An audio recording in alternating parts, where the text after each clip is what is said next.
All right.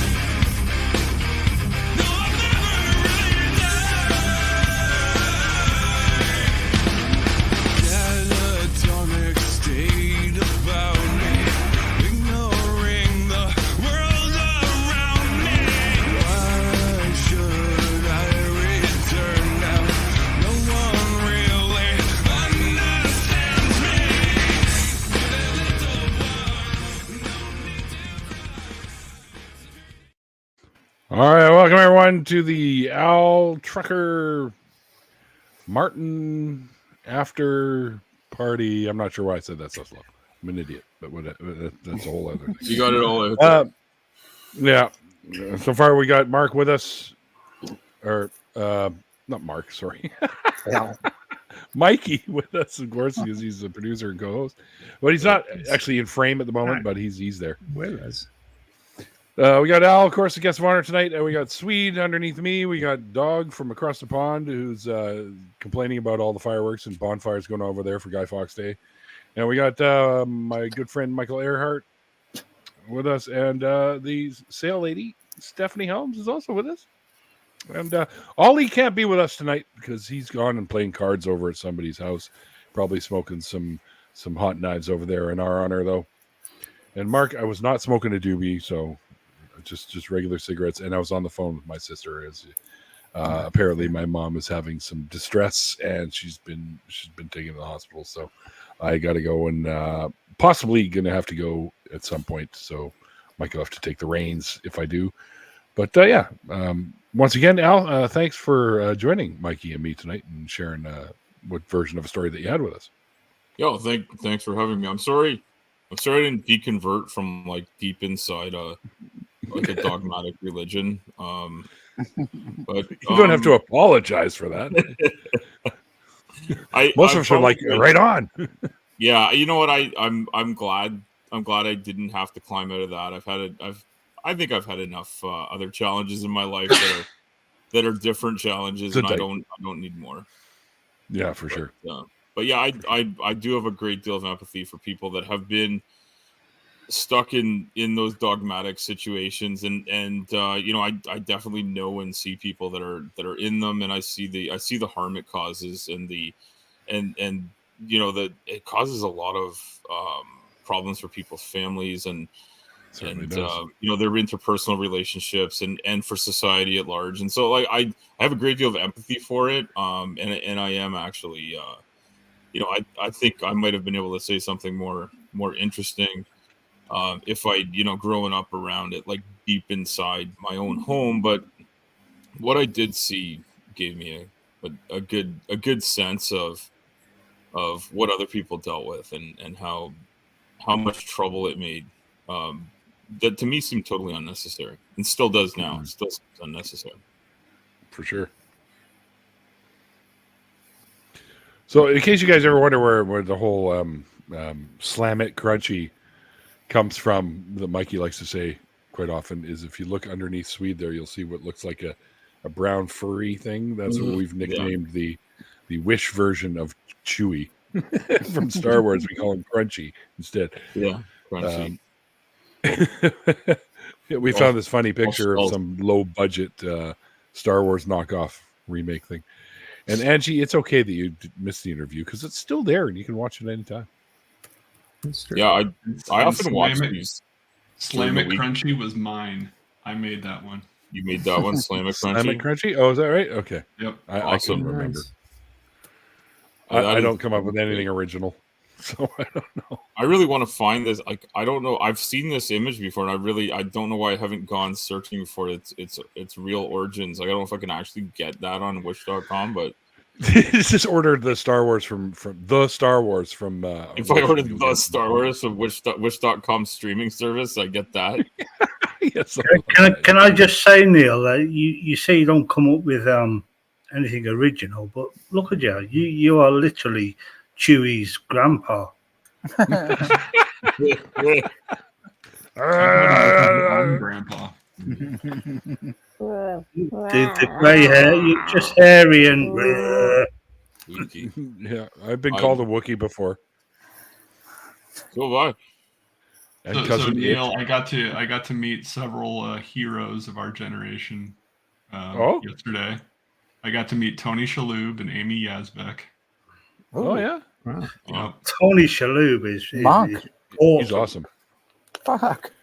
How do you meet Yep. Monk? He both obviously Amy Yazbek was is president of the Ritter Foundation because of her late husband, but Oh yeah. Tony Shalhoub was there too, and I got introduced to him, and Cool. he What's wanted to like? hear my whole story. I hear he's pretty chill. Like he's pretty He chill is dude. very chill. He is very cool, and he was more. I told him, I was like, Peter Falk, you and Peter Falk were the best detectives on TV. Yeah.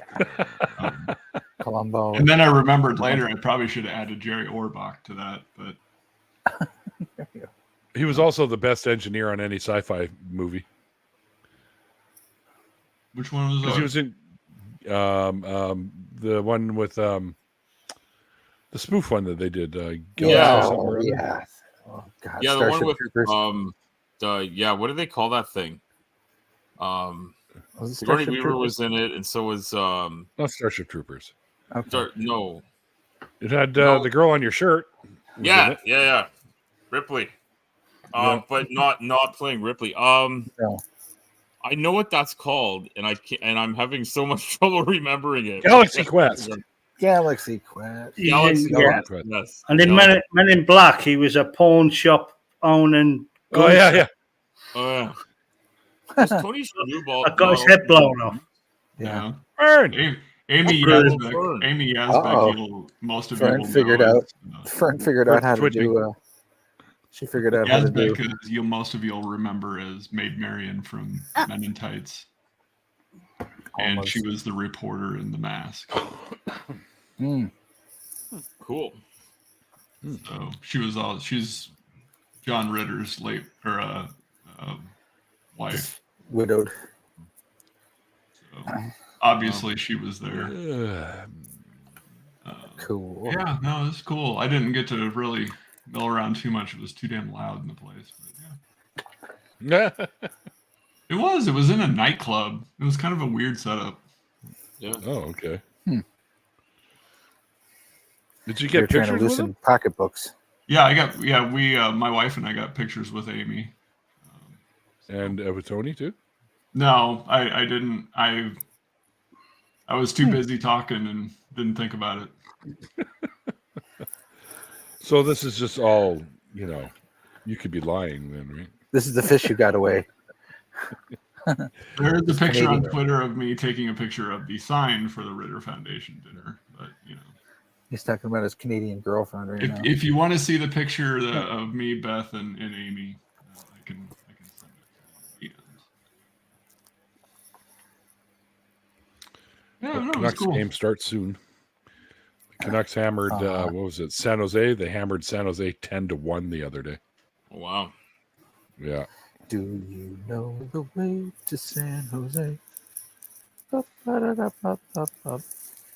What in the fuck are you singing? Do you know the way to San Jose? Okay.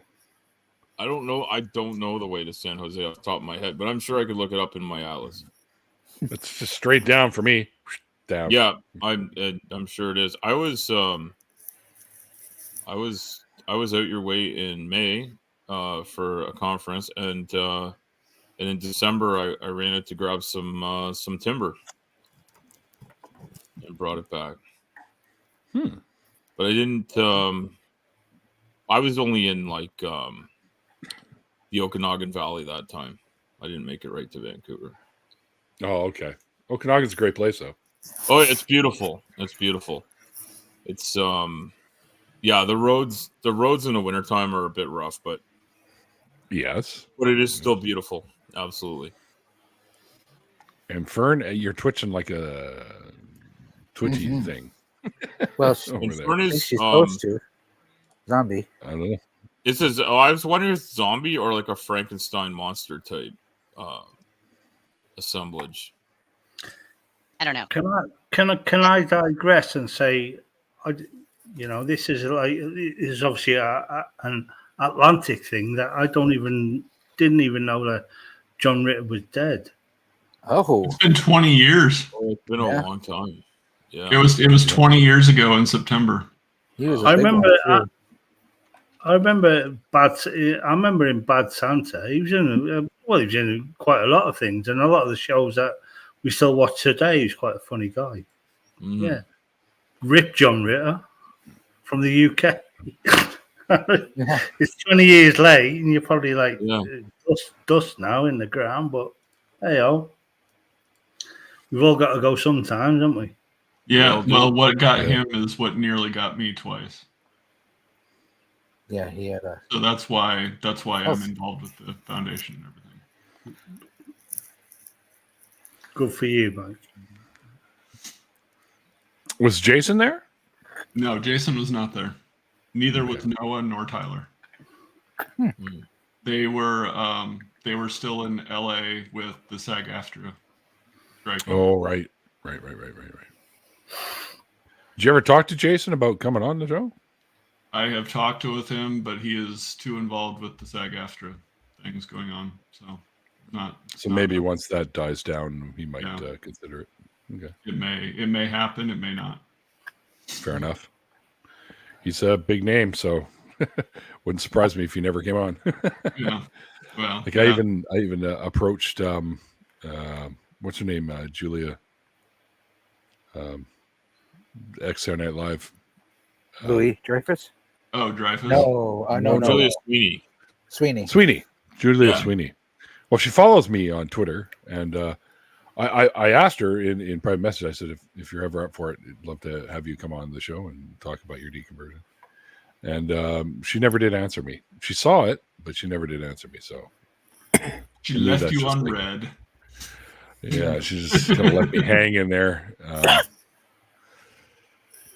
But who knows? Maybe one day. I don't know.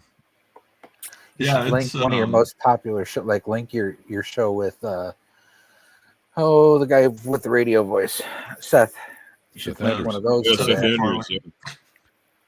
Everyone tells me I got a radio voice too, and I said, "Yep, that's what my mom always said. You got a face for radio." I get a lot of that, and I only get it in person. I don't think it comes through on a microphone. So I think they're wrong. Meanwhile, I have a voice for newspaper. I have a voice for silent film. Voice for newsprint. Absolutely. Voice for print. I have a voice for silent film. All while having a face for radio. Yeah. I have a voice for the Silence of the Lambs. Screaming lambs. No. I don't know what the game is, but my life sucks too. Yeah. I don't know what the target here is, but mine also is poor. You're or rich. If you, Mikey, if you sensed a disturbance in the force around 9:30 this morning, that was me flying over you, waving. Oh, I felt something. Did you like, make sure my gut. Did you make sure to flush the toilet as you were going over? Every day there's something I forget. I think that was it. The toilet? I think that was it. I think that was the thing from yesterday. I should wait for your kid to forget to flush the toilet every time. Doorknob Head wants to know which finger you were waving. Yeah, which finger? I can guess. Many people don't want to flush the toilet all the time these days, do they? Because of the price of water and the price of this and the price of anything that is cleanliness. That's the excuse I've been telling officers when they catch me outside for years. You know how expensive my water bill is? I have to pee on your car.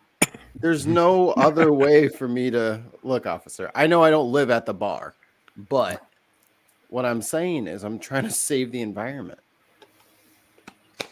Worried about us plant folk. Very kind of you. I don't know if in America you have water meters. See the amount of water we do. Use. Well, yeah.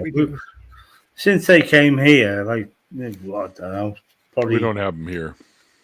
25, 30 years ago, they've just been ridiculous. The prices of water. But the sad thing is, the amount of water you use, you pay twice on sewage. Because they charge you twice as much on sewage. Of course they do. For it to go in, it costs for it to go out. Well, what if you keep it in a jug and filter it? Can you like save half the money? Absolutely. You can totally do that. Just keep all of your septic waste on site. And if you survive the methane poisoning, you will have a house full of bottles of piss. They call that a leach field. We do have a shitload of water here, but I'm on a well and a septic system, and we we have to be protective of the aquifer. So we try not to waste water, and we try not to, the old if it's mellow, let it yellow thing we do some of the time to avoid the water.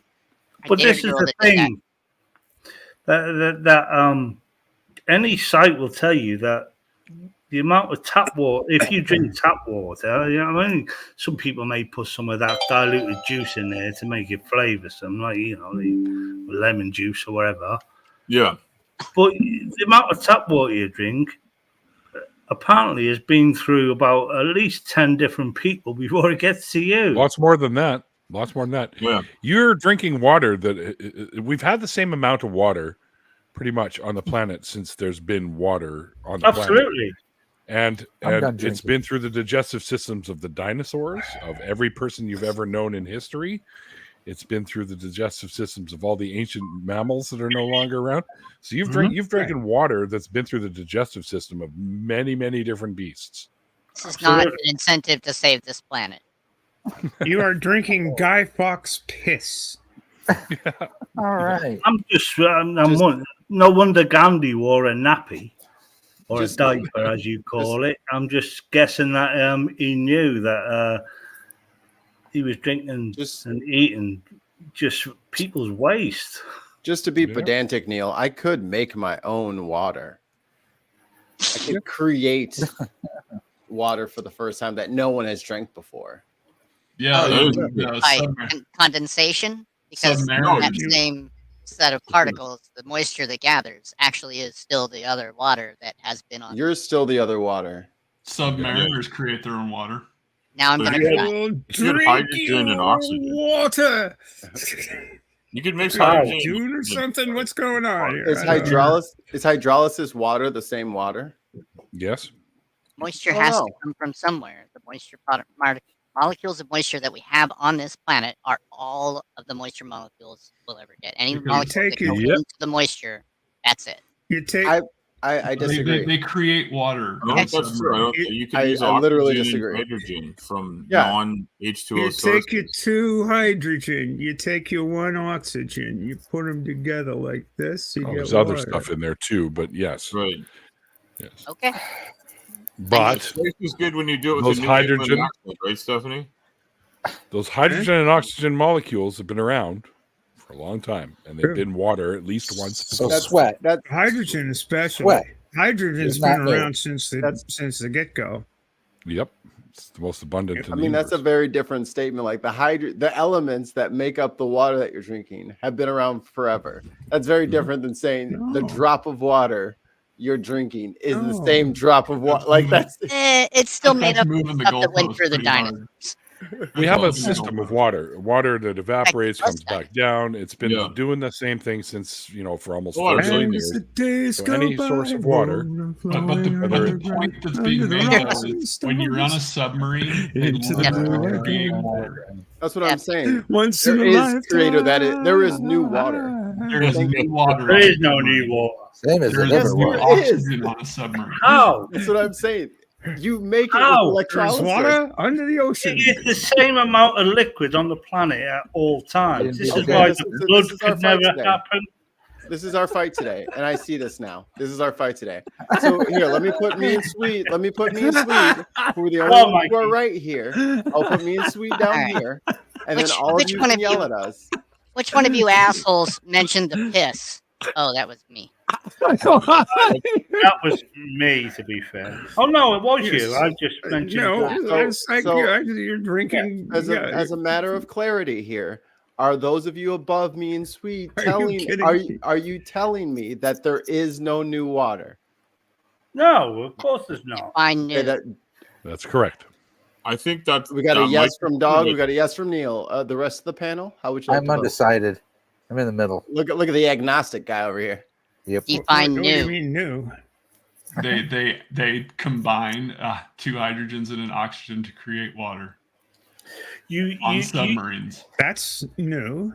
I say when you sweat water a trillion times, but it still comes from the same place, this planet, and wherever it's that's been, moving the goalpost. That's whether it's been through people. Hold on, Dog, hold on, Dog, Steph, hold on, Dog, hold on.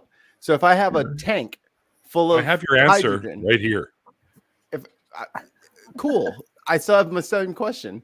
If I have a tank full of hydrogen and a tank full of oxygen, and you make water out of it, is that new water, or is that the same water that there has always been? That's what I'm asking. Okay, that's just wrong. That's just not even. That's just not right. That's old. That's the ship of Theseus paradox. That's new water.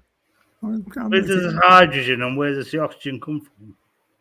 That's moving the goalpost. I have your answer right here. Ship of Theseus. Go on, Neil. The Theseus problem. Yep. Yeah. What does Google say is the answer to my problem? Google is how I looked it up, but I found a website that is all about the water. Mm. The water on our Earth today is the same water that's been here for nearly 5 billion years so far. So far, we have not managed to create any new water. Just a tiny fraction of our water has managed to escape out into space. The only thing that changes is the form the water takes as it travels through the water cycle.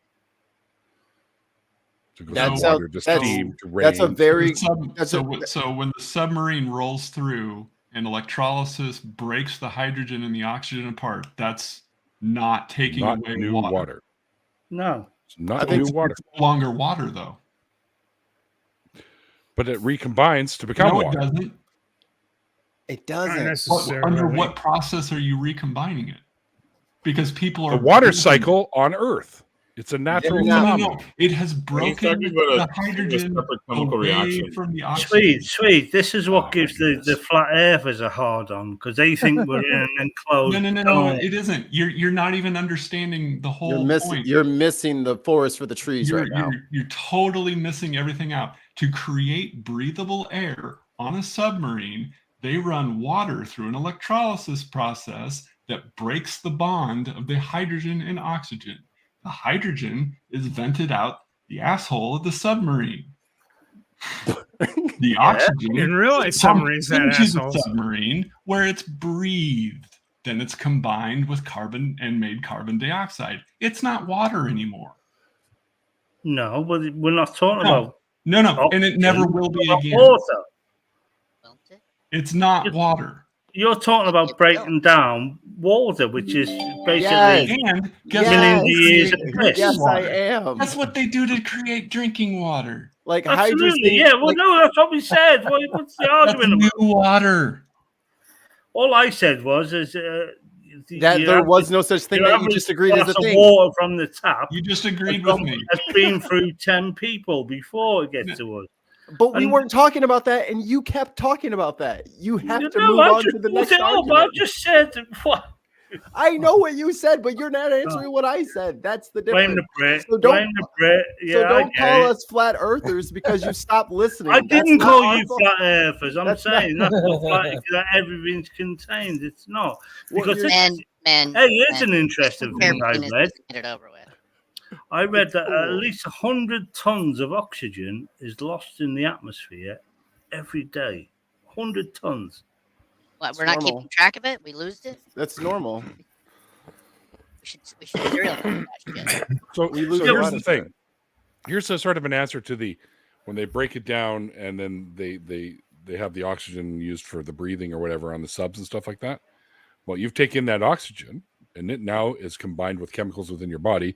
And when you perspire, that same oxygen comes out of your body in the form of water again. Carbon dioxide. As also in your perspiration. Your perspiration is I said sweat a while ago. Welcome to the chemistry show, everybody. Our guest this week. So you're saying Shani can breathe? I'm in church. Your body. I'm in church. I'm turning the water into wine. So. But was it new water or old water? It's There's old no wine such in thing. new There's no bottles. such thing as new water. That's right.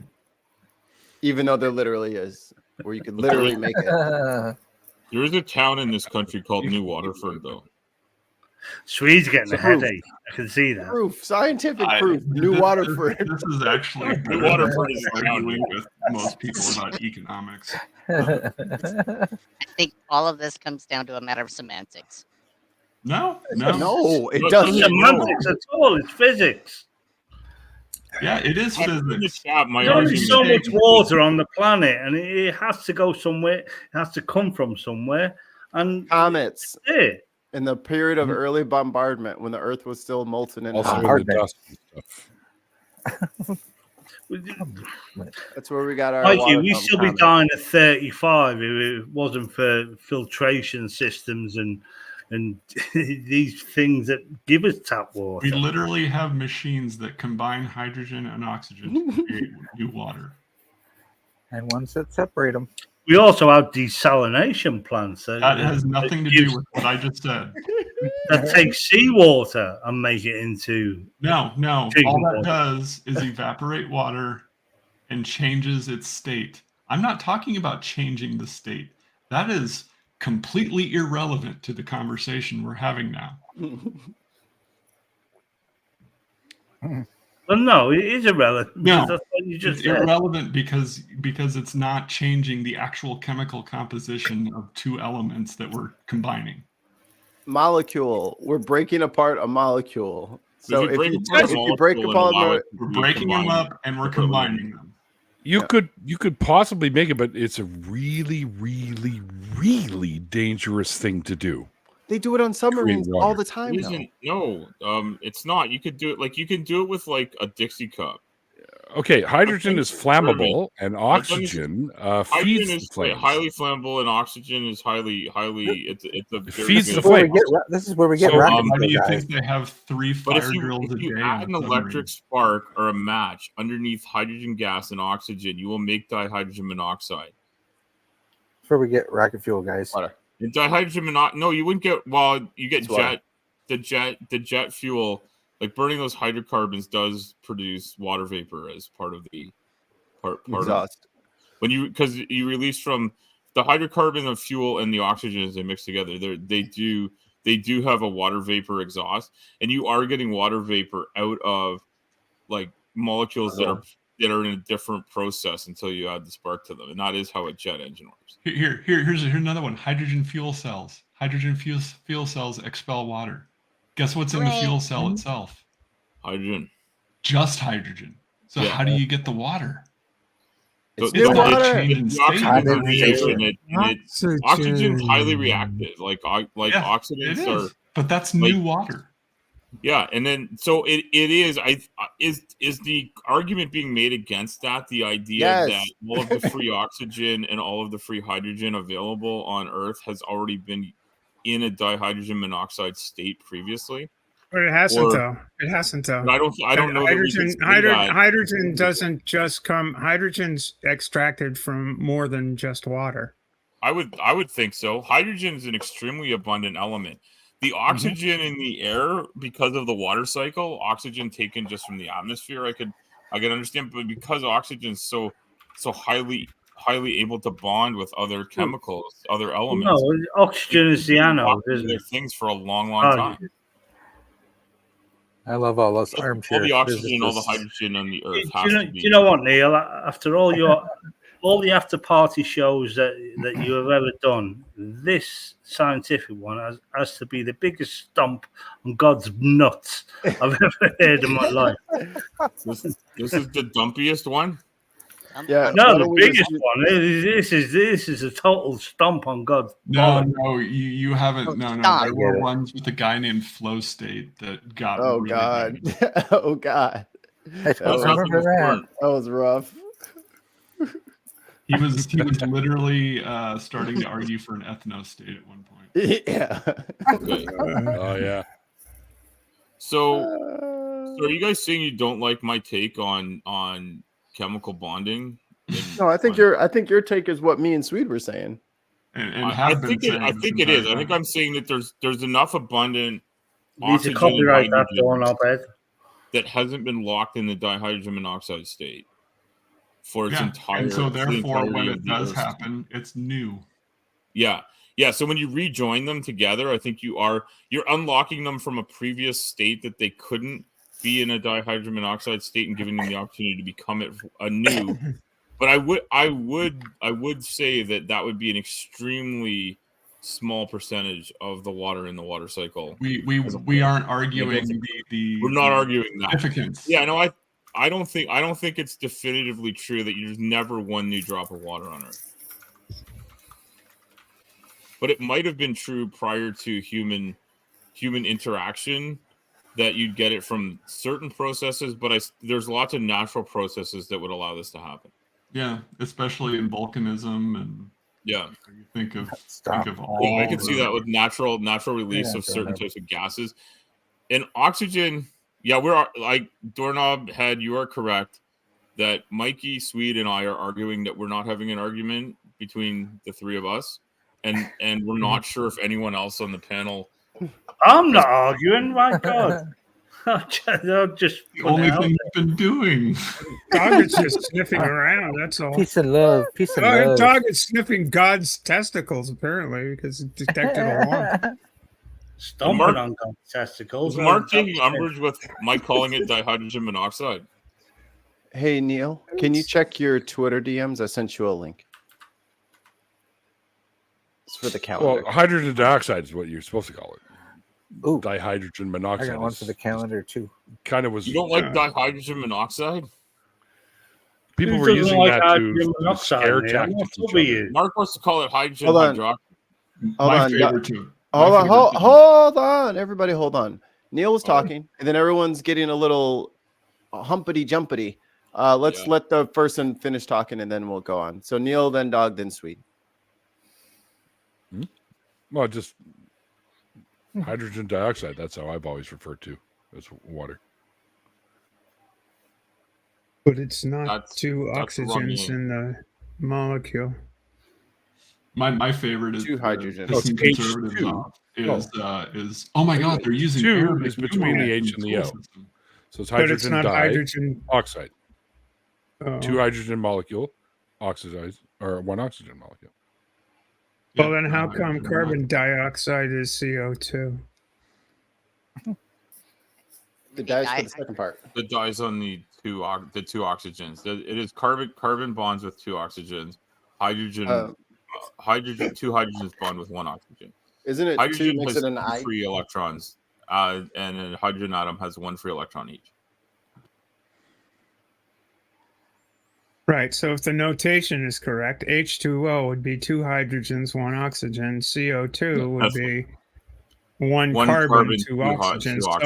So HO2 or hydrogen dioxide. Well, if carbon dioxide means two oxygen atoms, then hydrogen dioxide would be HO2, not H2O. That's right. That's why I say dihydrogen monoxide. It's two hydrogens with one oxygen. And I think Mark is agreeing with both in hydrogen hydroxide, where hydrogen is the one, hydro is the second, and oxide being the one oxygen. He's saying both of those chemical nomenclature things are right, and I think Neil just misspoke, but I'm not sure.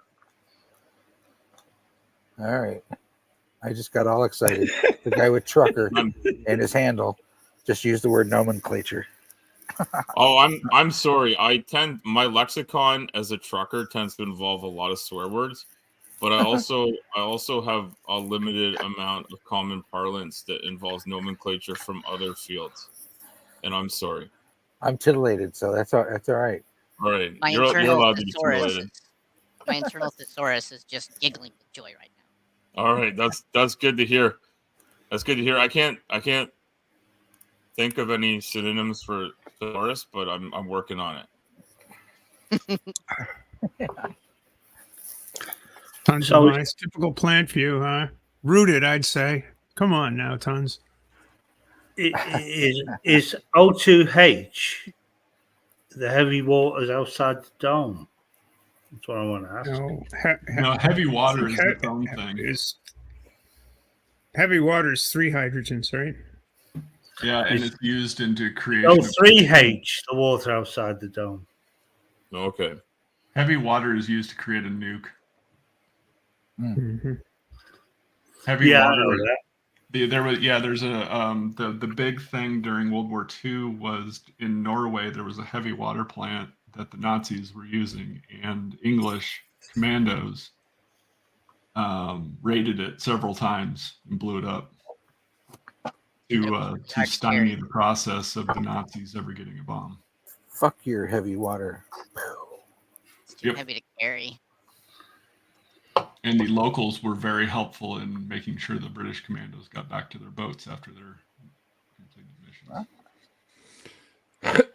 So the whole dihydrogen monoxide was originated as a parody. It involves calling water by an unfamiliar chemical name, usually dihydrogen monoxide or DHMO, and listing of some water's properties. Whatnot. Hydroxide, hydrogen hydroxide, dihydrogen oxide, hydrogen. Dihydrogen monoxide, I'll buy. Mm-hmm. Dihydrogen oxide. The best, though, to piss off conservatives is to let them know that the schools are teaching Arabic numerals now. Yeah. Oh, yeah. I know. No, they're not. They're Indian. They're actually Indian. Isn't hydrogen monoxide what Californian girls put in their hair to make them dumb? I don't know. That's hydrogen peroxide. That's H2O2. Yeah. I was just Neil and I walk into a restaurant. He sits down. The waitress comes up and takes our order. And Neil goes, "I'd like some H2O, please." And she brings it out. He takes a drink. He's fine. I'd say, "I would like some H2O too." She comes out. I take a drink. I die. I hate when that happens. That's it. You got to be careful when you're dealing with chemical. The way you write it, drink hydrogen peroxide. Yeah, you shouldn't drink hydrogen peroxide. Damn homophones. Or pennyroyal tea. Or any form of bleach. Homophones can kill you too, just as much as dihydrogen monoxide can. Does it kill corona? I don't know. If you use it with a flashlight, I think it does. You're gonna take that with a, never mind. Are you talking about using sparkless tools or? Wow. Apparently we have go with that one. Apparently we have a cocaine issue here in Canada now. Oh, we do? Do you? Apparently. What's the problem? How much do they issue at one More time? people are doing it. Oh, what a shame. I'm not sure. They come in like lines? It's only a problem. Wait a minute. Wasn't one of the Fords like all up into the toot for a long time there? Well, he was Ontario he was known to do crack or something. It was Doug Ford, I think. Yeah. Doug, yeah. Doug Ford was a mayor of Toronto, the city I came from. Yeah. Not when I was there, but yeah, he was in the news a lot because he was a bit of a character, but yeah, there was a video of him smoking crack. But he had terminal cancer. I don't think he gave a shit at that point. And you know what? I don't know if I'd smoke crack, but like I could see having terminal cancer, having a short amount of time to live, having a different take on life than I have now. I mean, none of us really know, but like I get how a guy gets like that. Really? None of us know? He's twice the man his brother would ever hope to be. So, and his brother is like the premier, I think, of this province. Yep. You're talking to someone who has had basically told you have a 99% chance of not making it through surgery. Okay. Well, then, so you hang on one sec, guys. You can tell us. Yes. What? Neil's leaving? Bye, Neil. Oh, he's taking a phone call. Anyway. He's taking a phone call first. Yeah. But yeah. So Swede, like, 99% chance is still a good chance of not making it.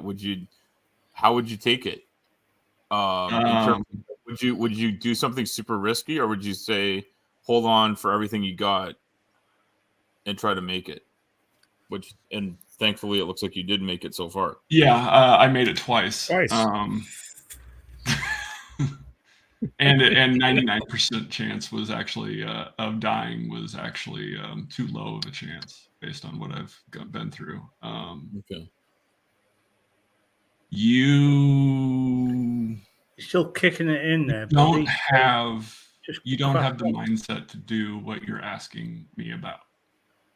It doesn't process. Like, I only had 3 or 4 hours to think about things, though, so it's not like somebody's given 2 months to live and then that's, they have. Yeah, it's a different thing than saying you will die within the next 6 months.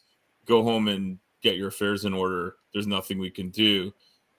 They said, like, it was act now or don't act at all type of thing, and you kind of did the Hail Mary style.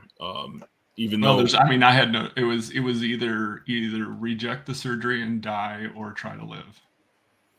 Yeah, so that's kind of a different question than like there's nothing like it's a different. So if he was told, my understanding is he was told there isn't even a surgery with less than a 1% chance of going, or surviving. I mean, he was told, there's nothing you could do. Just go enjoy what you got left because this is it. That's a different conversation than give everything you got to trying to make it. With and they're not the exact same conversation, even though they're definitely related. But I can see how there's a difference there. Yeah. I had 48 hours in between the time it happened the second time. The surgery. Yeah. Wow. Okay, yeah. I got to run. Okay. I got to head up to the hospital. So, best of luck. I got the call. Yeah. Good luck, not that she's okay, but she wants to see me, so I'm gonna go up there. Go be with her. You got to do that. Fly away, superhero. I'm back, dude. Go ahead. Fly, you fool. Right. Go from the UK, Neil. Give it to her as well.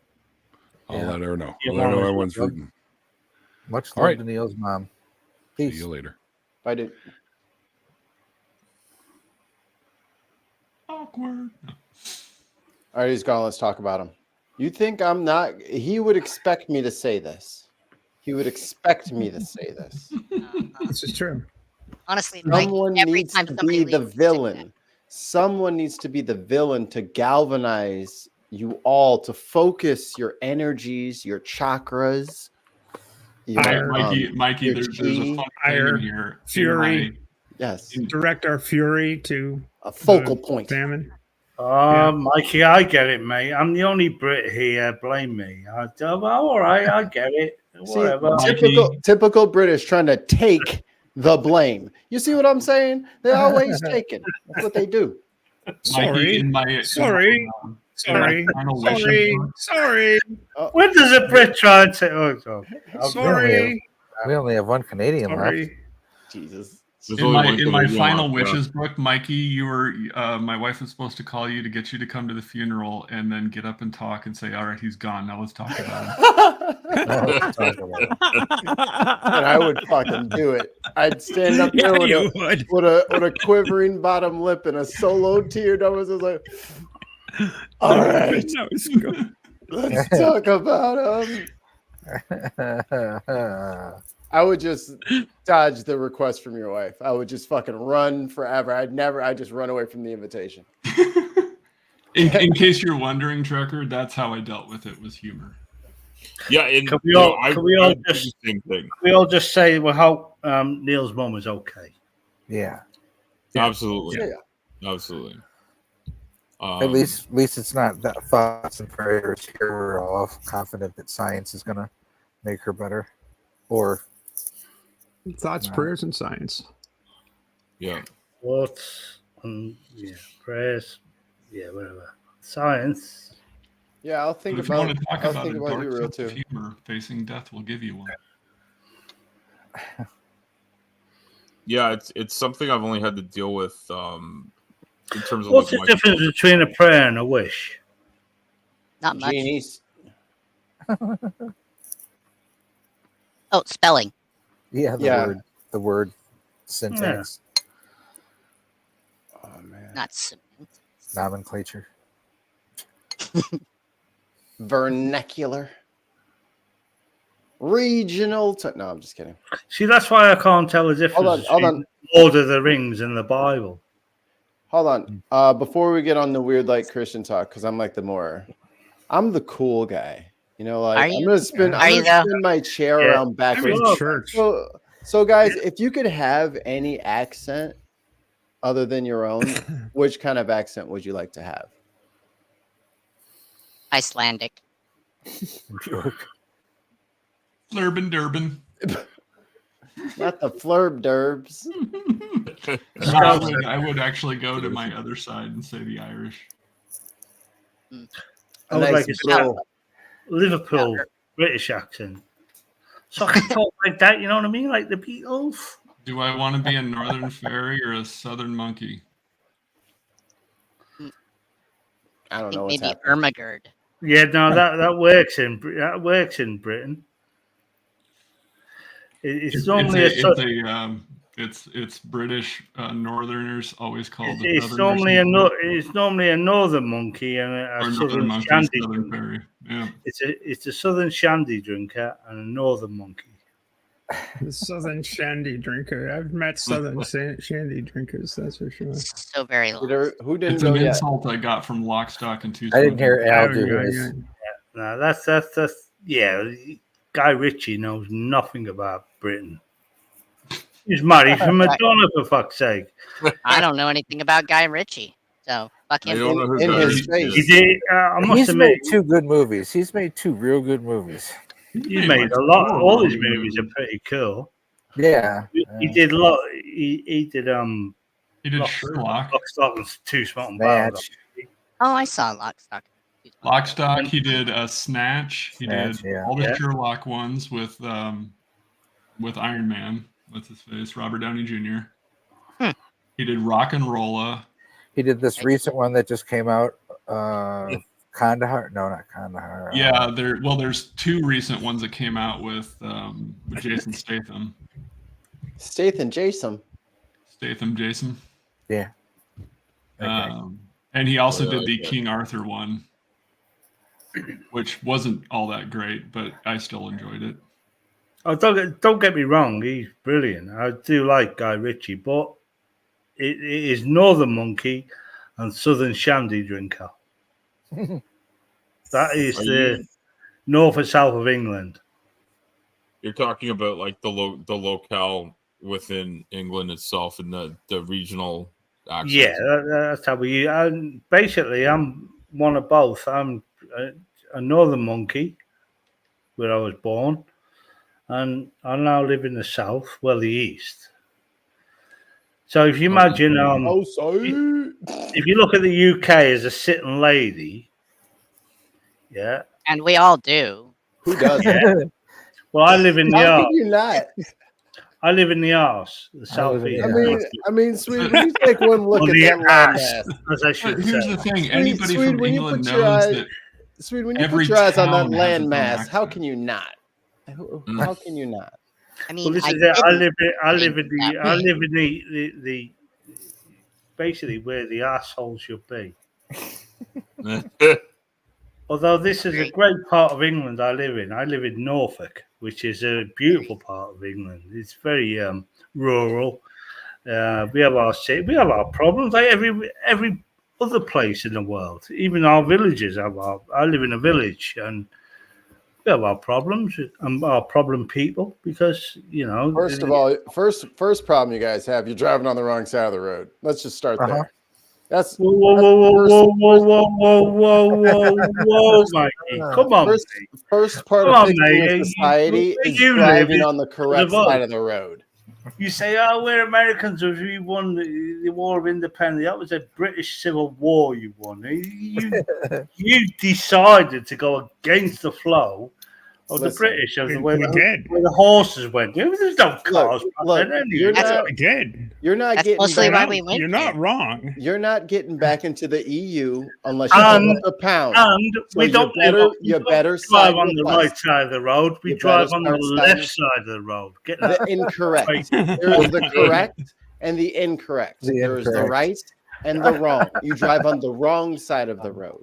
Hell no. Drive on the right. That's why we started America, so we You're could welcome. put cars on the correct side. America was just a good idea that when very wrong. It's not very, very wrong. I have America to the British is a good idea that just went. I like to highlight some of our wins because there haven't been very many recently. So you've never won a war you've waged. Let's get on with this then. Well, we don't have to go into hold on, let's not go like war and shit. I'm trying to like do funny shit. Like let's go more. You see how I went to the cars and like the sides of the road. I would like to like that's less funny, I think, objectively than like other things like food or I don't know. Pineapples. No, I'm not going to knock on you. I love people. I would, but I can't make it. But you've got Donald Trump. No, he's actually you have Boris Johnson. That's the Walmart version of Trump. True. The Wish version. or Temu now. Not the same hair. Are you sure they're not the same people? There's no way Donald Trump could do an accent. Oh, but could Boris Johnson do a Trump accent? That's the question. You can tell Donald's from the Bronx. He's very definitely New York. Sports ball question. Yo, who's got TV or something playing? Holy crap! Sorry. Oh God! Oh yeah, I'm gonna mute you. There you go. Sports ball news, because I know you guys care about sports ball, but this will crack you up. Sports ball. So there's a guy, his name is Victor Wembanyama. I don't know if you guys are familiar. I know you don't care about basketball. Oh, I'm going to turn off. Just listen, because this is very important. Right. It's finally happened. There is someone too tall for the NBA. I want you guys to go to ESPN, go to something like go to wherever you can find clips of this guy. It is comical. Huh. He's so he's 7'4" with an 8-foot wingspan. I have never seen someone just jump up like this and keep tapping the ball up against the roof. It is hilarious. What's his name? Victor Wembanyama. His name. Everyone calls him Wemby. All right. And he's a rookie. Great American. He's 5 games in, and he just dropped 38 points. I think we have a problem. Yeah. So even if you don't love sports, just know that there is a literal giant taking over the NBA. Giant. There's people. But he's like 122 pounds. He's not 122 pounds. Don't say that. He's like shit, maybe 250. Maybe. Well, gosh, maybe they'll get lucky and he'll decide to become a trans person finally, and they'll be able to kick him out for non-discriminatory ways because legally that's fine. It's okay to screw with us. In some states, I don't believe that's okay. And no, he plays for the Spurs, so yeah, that would be okay in Texas. It wouldn't matter because it's the NBA, and there are no restrictions on genders in the NBA. You could play in the NBA if a team would put you on their roster, no matter what your gender assigned at birth was. Oh, that's a nice surprise. All right. I thought they were transphobic, but I guess not. Yay. There are no restrictions on WNBA. Yes, there are restrictions, but the NBA, nope. You can play. If an NBA team could put you on their roster and win a title, They wouldn't give two shits if you were trans or not. Yeah, exactly. And you get the ball in the hoop. Wait a minute, but they give a shit that somebody's too tall. Well, no, they don't. What are you talking about? That was just Mikey. That was a joke. That's my commentary. Yeah, because Mikey forgets to put in context of like people like George Mirajan have been in the NBA. He was like 7'8". Yeah, but he also walked about 2 to 3 miles an hour. He was this dude runs like a guard. Sabonis was what? That's a Nephilim. Oh yeah, his feet were all beat up. He played in the Euro leagues too long. Oh man, I wish I could highlight. Manute Bol in his day was his son Bol is in the NBA right now, and he's 7'6". Yeah, that. Yeah, Manute Bol's kid is named Bol. And you know the thing is, he's a sweet kid. Like he's very personable. I don't think his English is great yet, so he doesn't do a ton of interviews. And he's nice. Yeah, he's not an asshole. If he lives to 800 years old, then God does exist. That is true. And then we were all wrong, because if that kid just stays a kid for like 100 years, we'll know something's up. Like, how old on, man? You've been 19 for like 250 years now. Starting to think. I mean, we love your production on the court. We're not going to ask you any more questions after this, but it's actually a sophisticated cloning effort. Speaking of full talent sports, have you seen the German women sitting on the spinning wheel? They got to try and sit on it while it spins. What are you talking about? I just saw the sport the other day in Germany. It's on YouTube. Mm-hmm. You sure it was YouTube? Women. Yeah. It's a spinning wheel. It's not like a sit and spin, Mikey. It's a wheel. I didn't say that. I didn't say that. What? It's a spinning wheel thing. Is that the official name of the sport they're playing? Spinning wheel? No, I saw somebody write Bonspiel. Who wrote Bonspiel? That made me think. I wanted to know how many Bonspiels this Wemby guy has won. And that's what made me think of the name of that sport, because it was something similar. I'm still not looking that up. Okay, I'm gonna wait for somebody else to do it. Isn't that a song by Blood, Sweat, and Tears? With Bonspiel? I don't Spinning wheel. Yeah. Spinning wheel, yeah, maybe. I know the wheel's on fire. I can't remember who sang that, but I remember that song. The roof was on. What? No. Who wrote? The night. All right, later, dude. Yeah. I don't know who wrote that down. It was like, what if we said the roof? The roof is on. The roof is on. That's not a good lyric ever for any reason. Don't if you're a Thatcher and you've got more work to do. Don't put that there's active threats around the audience while like that's like the anthem can't be the fire exits are blocked. Like that can't be like what the chant is. No, but the Bloodhound Gang did have some incredibly hilarious, really fucking good lyrics. Those guys are goofy. That was one of the few music videos my mom was like, nope. Why is everybody always picking on me? Oh, that was such a good song. Kiss Me Where It Smells Funny. This is the one about the stripper. A lap dance is always better when the stripper is crying.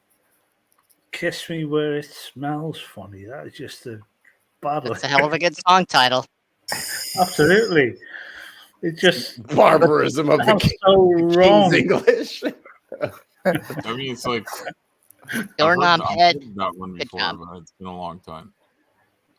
Doorknob Head is a legend on YouTube. He's doing good work. It's true. The spinning wheel thing. The Damen Oktoberfest München 2022. Devil's Wheel Woman. I want to kiss you all over.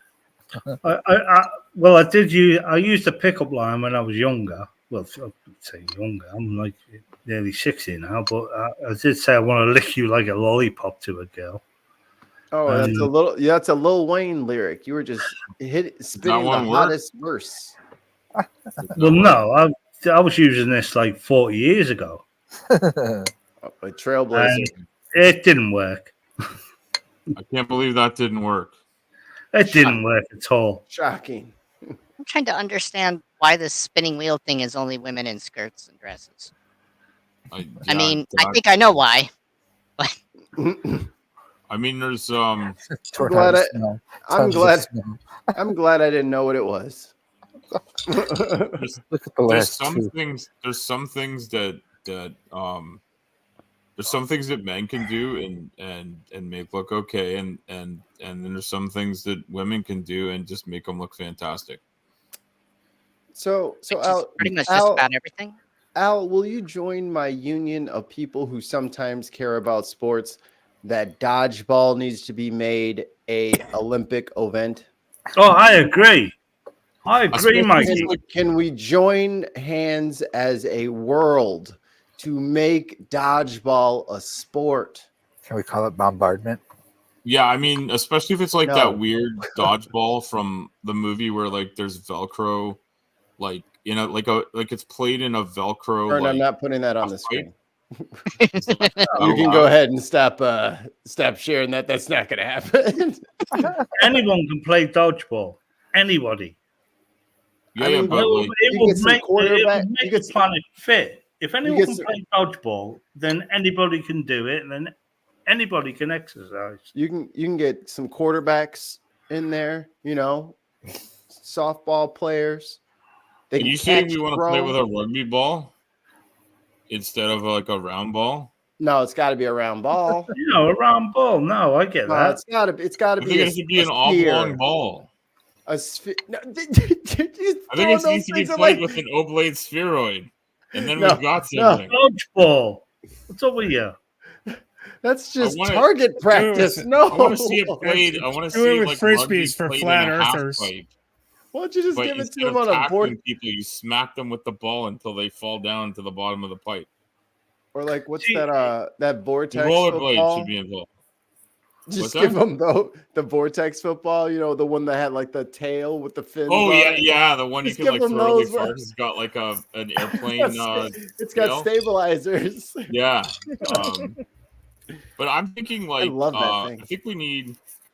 With wrenches, yeah, maybe wrenches, but I was thinking more of like a roller derby in a half pipe with a rugby ball, and the way to knock somebody out is to smack them with, and I think maybe the rugby ball should be filled with liquid mercury. Okay, and this just sounds very Squid Gamesy.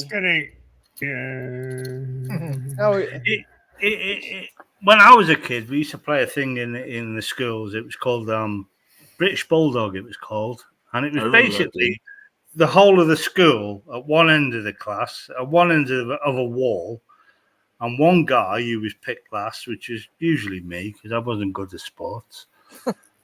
we had to tag whoever we could, and whoever we tagged joined your tagging team. Yeah, I remember that. Stop them.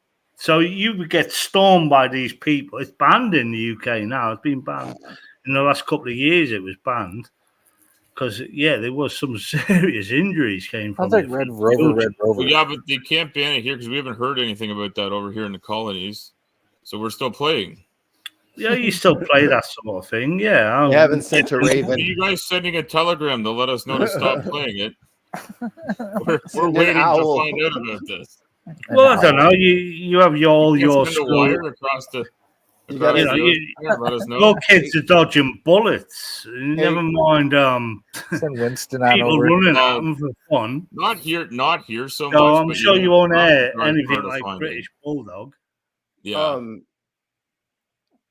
Just make sure, Canada, make sure you hit the bell notification so you're updated on all the latest updates with the motherland.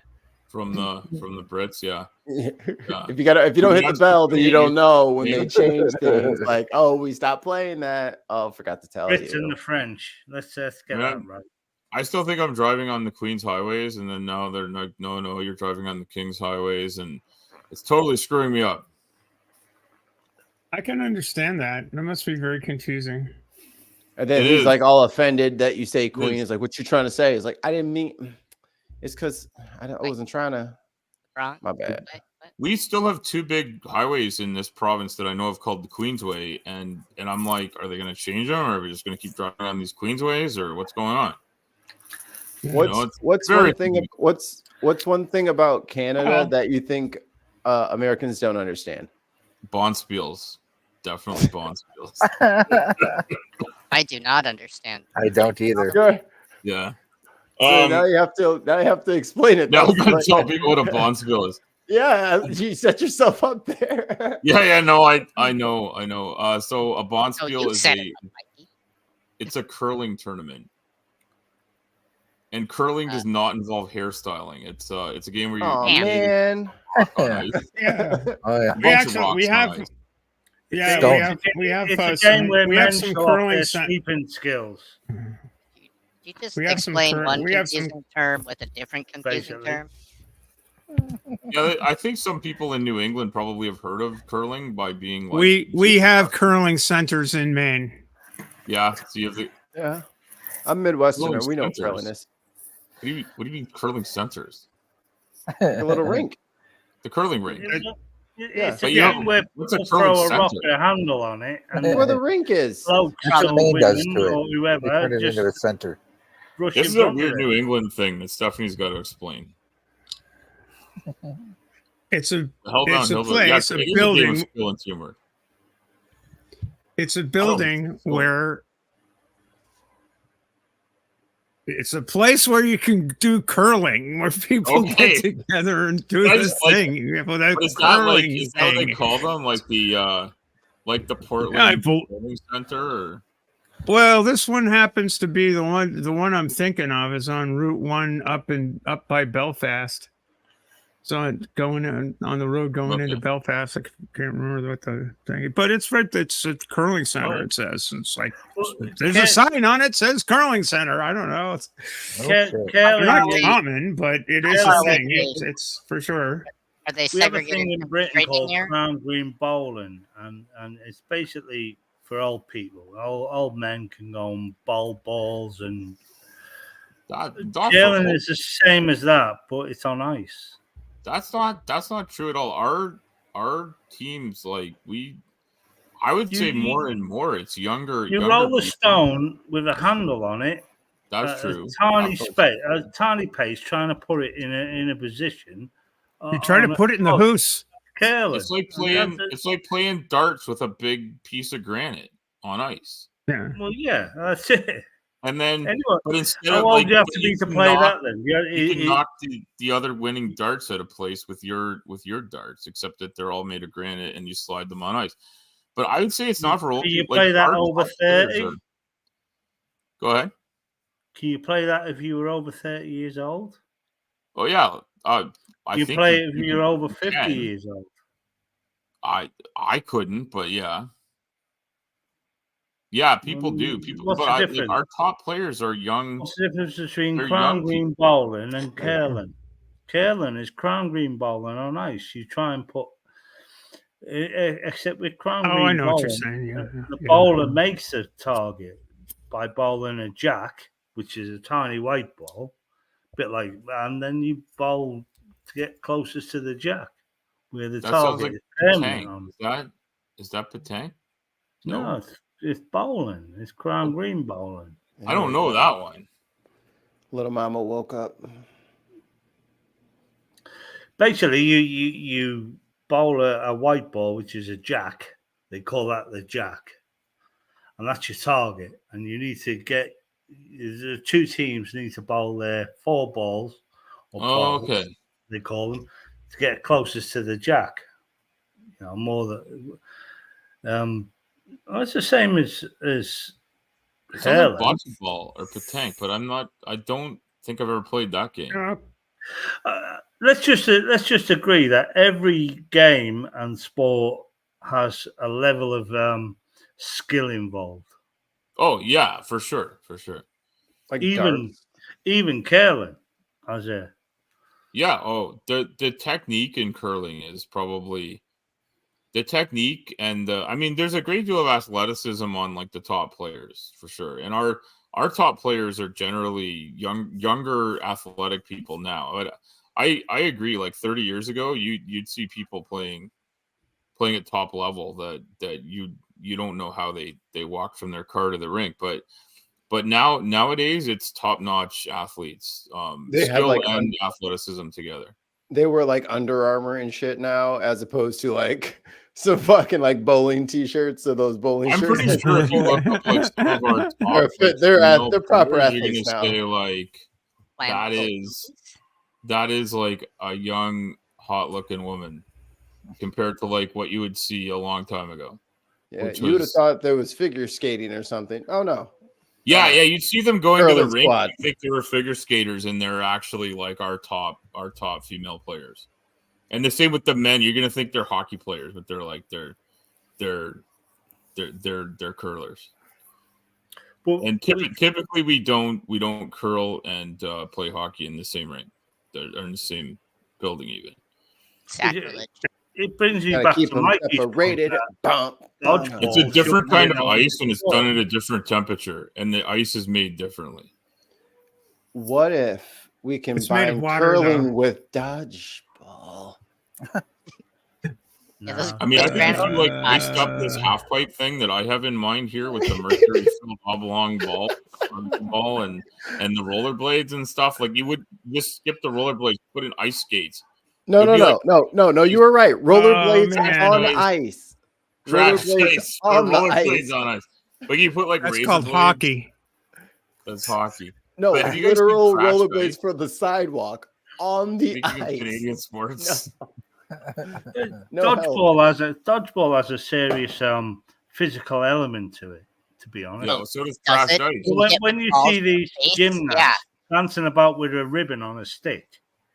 Dude, imagine trying to get the last person. Dodgeball is a lot more. And they're a gymnast, right? And they're a gymnast. And they're just what is that? And they're just doing cartwheels and backflips and flipping all over the place. How are you gonna hit them with a dodgeball? Exactly, with a ribbon on a stick. But dodgeball is actual a physical sport that could help the world. I mean, that could make my whole joke. Monkeys. Anyone can play it. You can play it at any age. Wasted. Dodgeball would be great in the Olympics. I think it would be. Mikey's trying to be funny. I'm too serious. I'm with Mike on it.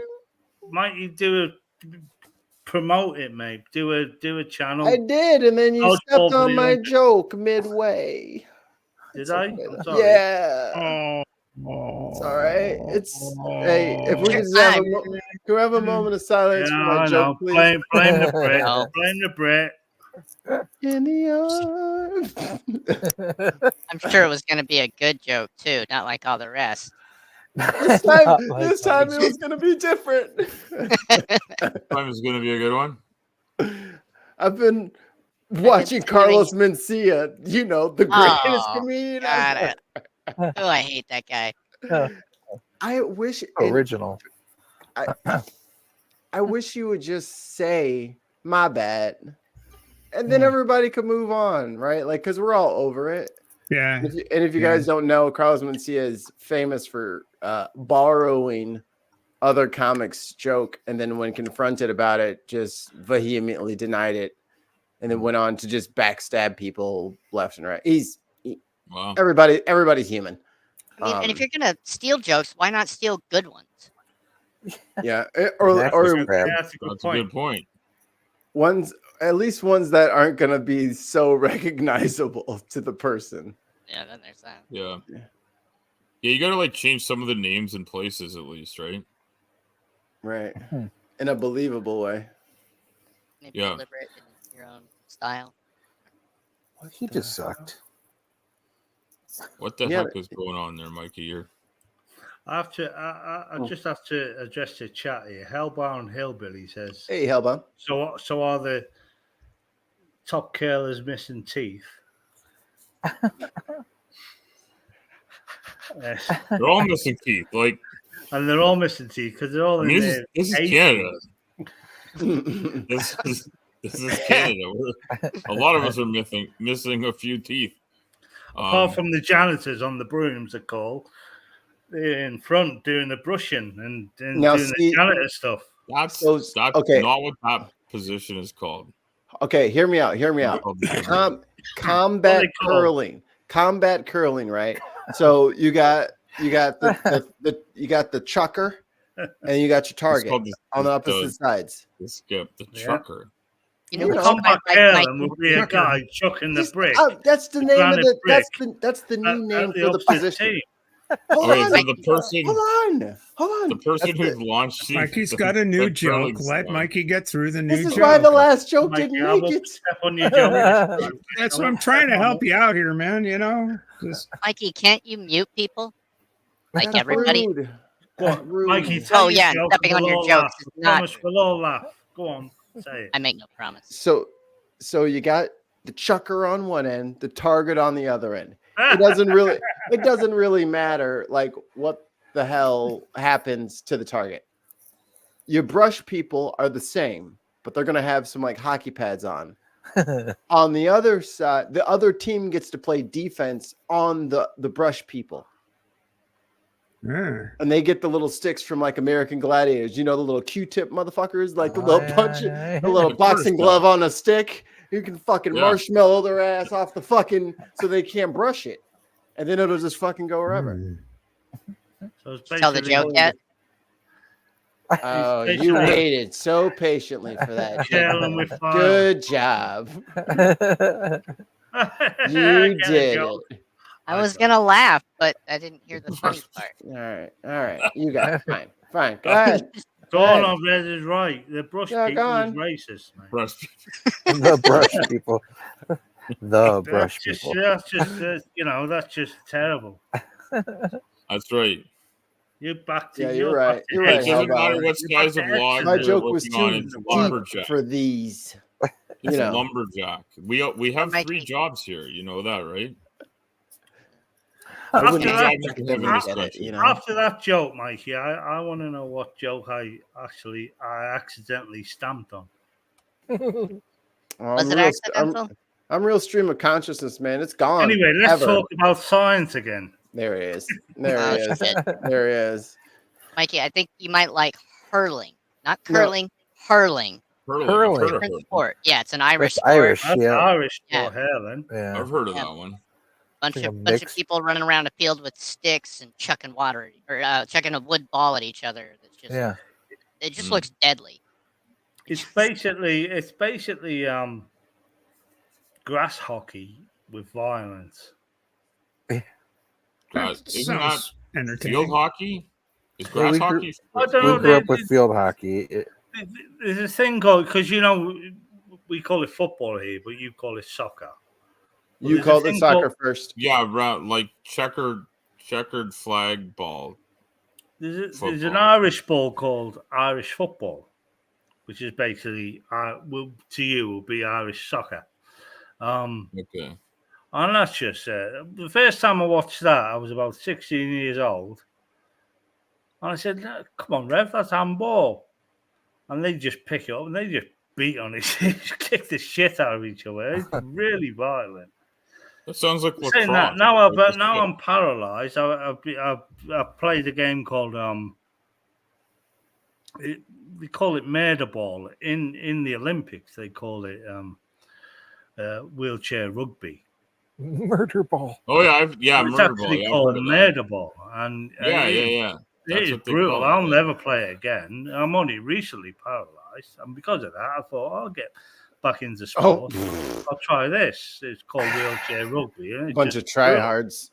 I got this shit kicked out of me in a wheelchair. Yeah. I mean, dreadful. Yeah. But there's plenty of sports that are just brutal. They're all brutal if you think about it. Yeah. Either they're mentally brutal, because even like the nice sports. I mean, the schools, they try and give these kids these trophies. You won because you're a participant, so you get a participant trophy. But it's not about that at all. It's all about the kids don't care. The parents care. It's all It's all about winning, isn't it? That's what life is all about. The kids know they lost. The kids know. If they get second, third, 10th place, participation award. Yeah, they don't care.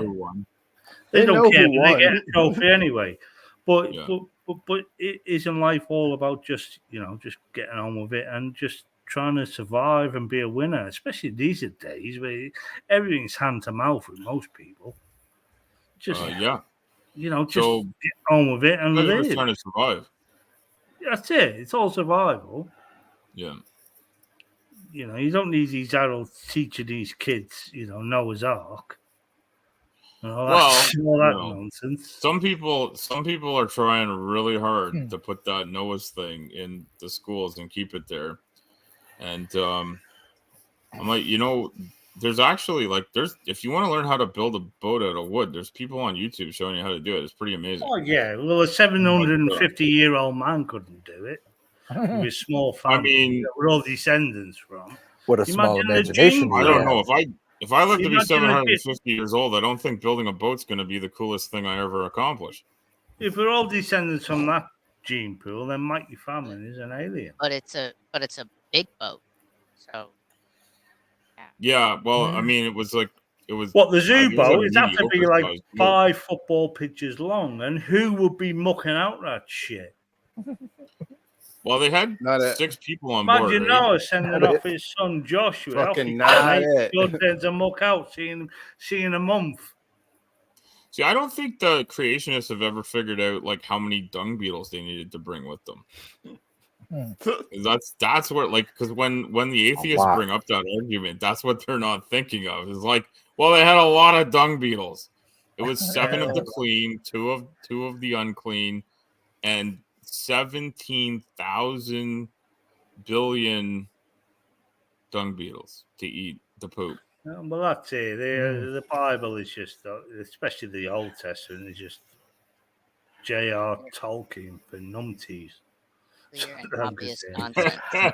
I think it's funny that he made an old man build a big boat, and God could have just put him in one of those big rubber balls, the big. Like a hamster ball. That was the thing that made me love boy. Ken Hammond and his Ark Encounter Museum. Have you been here?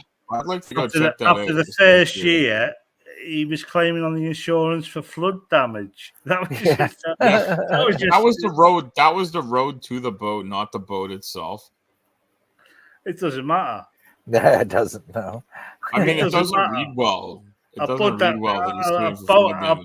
can apparently survive the flood with 21st century tech to build it, rather than a 750-year-old man and his daughters. And he's claiming for flood damage. It's just incredibly funny. I just find that it is hilarious that happened, but it isn't actually a boat. It's a commercial building with a facade that has somewhat of the appearance of a wooden boat. He's got dinosaurs in there, man. Dinosaurs in there. He's got kiddies riding on these plastic dinosaurs. I want to see Iron Ra. We're not suggesting that Noah's Ark literally didn't happen and also literally didn't have dinosaurs on it. Well, no, but he has to portray that or project that this did happen to make his money. Yeah. That's why he's actually. He's not making any money at all. Well, I think he makes all of his money on selling videos to people that do believe him and doing talks. Yeah, he does a lot of talks. A lot of money on videos and talks. He's actually now started fighting his own, other young Earth creationists and other religions that are really close or adjacent to his, for not saying the exact same thing as him and just saying things that are similar. Or letting Ken Hammer's banned me on Twitter as well as Ken Hovind. Oh, they both banned you on Twitter. Them people don't like logic, and they all got their documents in. You must know the place, the Jesus and Mary, Virgin Mary College of Christ. You know where they got their PhDs from. Of course you do. Oh, it's above the dry cleaners on Highway 19. That's where they got their degree. Yeah. Ridiculous place. Is it a crime to have my establishment above another establishment? We're free in this country. No, but the fair place about that at university, the dry cleaners also does normal laundry. Just so, not money laundering. Probably, I don't know. Do they do that there too? It's a church, so yeah, no doubt. Well, then they know. Well, then they definitely know how to do that. Why do they need to loan the money when everything's tax free for them anyway? Yeah, you're right. Yeah, I know. And actually, that's something Ken Ham did do, like a double swipe on, and then have to take it back because he did do something of an impropriety with taxation and realized he tried to do it twice and he could only have one or the other, and he had to backpedal with it because he was going to lose a lot of money by claiming one thing and then trying to claim another at the same time. And I know it had something to do with like the way they were taxing. Like I think the locals wanted to tax the admissions, and he was doing something with that. I'd have to look up the exact story, but I know he did something where he had to backpedal on it. He tried to, didn't he like sell himself the land for the Ark Encounter for like something. Yeah, I tried to make it change hands as a commercial thing and not like, but they were getting help as a charitable organization, and one thing was a charitable organization and the other wasn't. Our new Speaker of the House represented Ken Ham. Yeah, I heard that. Oh, good. Yeah. Good for him. Mike, he's sadly he's laughable in the UK. The whole MAGA. It's terrifying that he's it is two heartbeats away from the presidency. Jesus fucking Christ. Vote.org. Make sure you're registered to vote, please. Vote.org. Yeah, if that's your country, please look after it. And religion and state should not be. And vote for everything, starting for the dog catcher. Vote for everything. Yeah, I mean, if that's the way it works down there, do that. Away from power. Local politics is the place where you have the most capacity to affect change, and it's the local that builds up to the state level, and then that builds on to the federal. So it's always good to vote local. Yeah, and you know that's where the most impact any of us have is in our own communities. And you know, sometimes it's an online community where conversations start, but like I try to talk about the stuff I care about outside of the online community too, and it does make a slow but real change. And it's you know, that might not be a funny thing to say, but it is true. It's a great thing to say. Everyone's listening. You're not wrong. You're not wrong. Yeah. Can I say from an outsider's perspective? Oh, here we go. Britain telling us what to do again. Go on. I'm sorry. I'm an outsider too, so go. Sorry. The you know, it's in your constitution. You know, the separation of church and state, and this and that and that. Yet you can't get anywhere in politics unless you believe in God. In America, it's starting to change, but it's taking a very long time. It is changing, and we get that. But isn't that just atheism, just growing? Well, it feels like it's kind of a default action. In fact, I'm not sure that the capacity for atheists to actually infiltrate politics is growing at the same rate that actual atheists are. No, I get that. But most politicians in America are not welcome unless they believe in God. It depends on where you are. It really does. It's not. Yeah. Well, no. The more stupid the politician is, the more they believe in God. It's obvious. Look at your Marjorie Taylor Greens and your Lauren Boeberts, and. Well, you got Trump, who doesn't believe in God at all, but says he does. But you're talking. Those are two very different things, because for those two young ladies, it's they I are have another word for them, but they are representative of their districts. Are they? Yeah. They seem to be making a hell of a lot of money. She can't win those two can't win in Chicagoland. That shit doesn't fly. I think She wins where she can win, right? I think they are representative Gilbert's on thin ice. Right. She's on very, very thin ice. Her district is. She just barely won the last time around. I think she's kind of done. Poison off a constituency with their restaurant. She had some health issues there with it. Can I just say how did she make $50 million in a year? Very carefully. I don't know. I see her mouth open a lot. Yeah, I'm pretty sure. Well, I get the politics. There's a lot of corrupt people in politics. Well, they're all corrupt, to be honest. You know what? They're bought and paid for it, just like anyone that's willing to do it. But the separation of church and state in America is just not happening. We could talk about Rishi Sunak if you want. I think religion has its fingers in too many pies, not just in America but around this world. It's just that's the truth. Destables the whole planet. To be fair, I should be living on a condo on Pluto now. That'd be a little chilly. Based on what? Like, did you buy based on when it was a planet? On the attack on science from thousands of years ago. The Catholics locked up Galileo, didn't he? They did. House arrest. Yeah. For years and years, just for speaking what he observed, which was next time observe it right. The sun does not revolve around the earth. I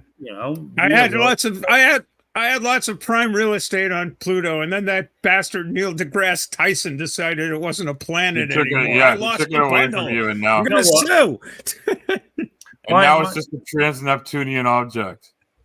Well, if Pluto would behave itself and stay in its own fucking orbit, maybe we can start talking about it like a planet. Its orbit it's its own. It's just eccentric. There's nothing wrong with that. It crosses another fucking planet's orbit. Yeah. Well, then it can just move out of the way. That's the way things go these days. It's the modern times for Pluto. And then that dude wanted like 40 more planets all named after him because he found all this shit out there. Like, no, Pluto's out, so the other 40 don't get in because of some weirdo. No, I'm not doing my very up to 40 letters. Are you kidding me? The children will be starved for life. They'll never live. Mikey feels very strongly. I own an acre of the moon. Oh, do you? And a star in the Cygnus galaxy. Can I buy that off you? What neighborhood on the moon? Because some of it's I want to own this now. I don't know. I'll never see it. And I said to her, why? Who had the right to sell you that shit? And who had the right to sell you a star in my name for 200 quid? I'd like to know about the intergalactic registry for these things. I should start that. I should start the intergalactic registry so then everybody can, be registered. Yeah, why not? It's a great idea, actually. I'll start the bidding at $1. I will start the bidding at $1 for the moon. Do I hear $2? Wasn't some guy selling like patches of like 1 foot by 1 foot patches of Scottish land and pretending you could be? Yeah. They claim that there's like, you get a lordship. It's not actually. But you don't actually get a lordship, but I mean. Yes, you do. No, you can call yourself a lord if you want. Heavily debunked. Yes, you do. You definitely get bridge and things like that. You definitely get to be a lord. You totally get to be a lord. And there's totally paperwork for it. And I don't know this out of legitimate. I don't know this out of personal experience, but you can totally make somebody the Lord Wanker of Essex without his consent. You're talking about the Outer Hebrides. Well, I think if you take a lordship He's the Lord Wanker of Essex. I like it. U.S. citizen, you have to give up your U.S. citizenship, don't you? Just think about how funny it was. Just think about how funny it was for our Wayne is on the podcast with me on the Ben podcast, and he got in the mail a little package congratulating him on his new lordship and his formal title as the Lord Wanker of Essex. Best $50. Best 50. It came with an ID, a little diploma looking thing. That is so awesome. That sounds great. Lord Wanker. So we call him His Majesty all the time. He loves it. More tissue, my lord. His Lord Wanker of Essex. That's right. And then in America, you can call your sock, my lord. Jesus Christ. Shall I get the one with less crust? My you can call the number on a packet of cornflake packets and become a preacher. And then you finally landed a joke. That's awesome. One down, 3 to go. I was going to bring up the change in the weather here. You don't want to get the woolen ones out. Fuck. The woolens are 100% wool. You don't want that. So I have this theory of life. I woke up one day and I threw all of my socks away, and then I went to Walmart and I bought 3 packs of the same sock. That's a terrible That is a good move. I am a change is a life lesson person. Absolutely. I am in the fucking future. I'm in the future. I have a sock drawer. I grab whatever. Whatever any 2 socks will do. It doesn't. They're all literally the same. And you still have a use for the independent socks too, the solos. I don't put those in that drawer. All right. Those go in the drawer underneath with the shorts. All right. I've streamlined something so mundane that I can't help but tell the world. This is Mikey's life hack du jour. Yeah. All right. Socks. And also you can go to Mikey's Intergalactic Registry and Foot Massage. That's awesome. I like it. Rest your weary legs, traveler. Have a seat in our 0G chair. I have a few different socks I enjoy, and then I have other socks I hate. And I have thrown away the ones I hate, but I have different socks for different things that I do. So what's an item of clothing all of you have that you hate, and why do you still have it if you hate it? That's a good question. I had to think about that one for a minute. I have one item that I have that oh, go ahead. I'm not going to take this bra back. I don't care if it's too tight. You've just decided? Yeah, I just don't care. It's just going to sit there. It's going to fucking sit there. I paid the money, and it'll sit there until it deteriorates. Or I can turn it into something useful. Like you're not actually wearing it or using it. You're just keeping it in the drawer. Okay, that's fair. It's a form of punishment at this point. Yes. By making a stupid decision about sizing, not paying attention, I am punishing myself, and I will keep it. I lost it. Can I just upgrade your company now? You'll shatter my reality, and I'll fucking go loco. Mikey, I would just want to upgrade your company name to Mikey's Intergalactic Sock Emporium and Square Foot Moon Realty. Yes. If you're looking for something on maybe the dark side, call Mikey. Moon Socks. Moon Socks. That would be a great name. Bro. Dark Side of the Moon Socks. Dark Side of the Moon Socks. Mm-hmm. But according to Pink Floyd, there is no dark side. It's all dark. You'll just have to buy them and find out for yourself, won't you? Michael, they're my favorite band.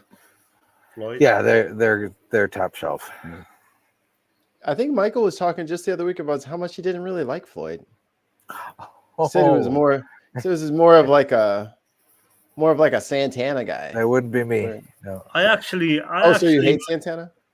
I went to meet my bass player because I used to be in a band. I went to meet my bass player in a pub in Cambridge, and I was waiting. What did you play? Whoa! You just blowing past the lead here. What did you play? Guitar. What kind of guitar did you have? I've got loads of guitars. Which one? What did you play back then? I played keyboard, guitar, harmonica. What kind of guitar did you play back then? Like what? Just a style? Strat. A Strat. Just a Strat back then. But, Okay. No, I had a Strat. I had a Telly. I've got them all here. I'm gone.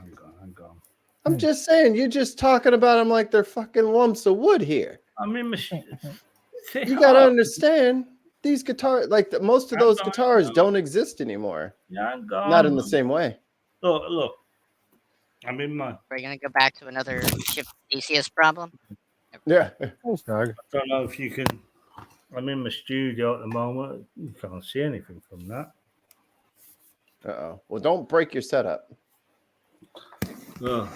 Whatever you do, don't get an avatar that looks like it's smoking crack all the time.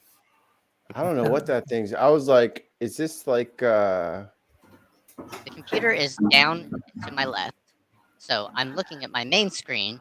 I'm off to one side, and my chair is slightly reclined. So if he has a Les Paul, I'm gonna be all heartbroken. Your favorite guitar? Oh, glorious! Yeah, I'm a Gibson junkie. I have a fake Gibson right now. It's a Chinese. They call it a Gibson.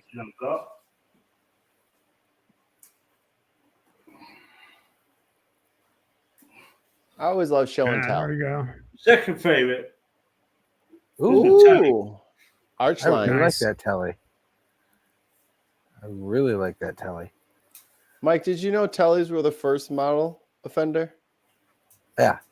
And then they made the Strat because the telly is awful. But I love tellies all the same.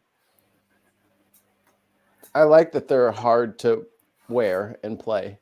Well, they have good necks. I'll say that. Banjo. My favorite instrument, what we saw earlier, is my banjo. There you go.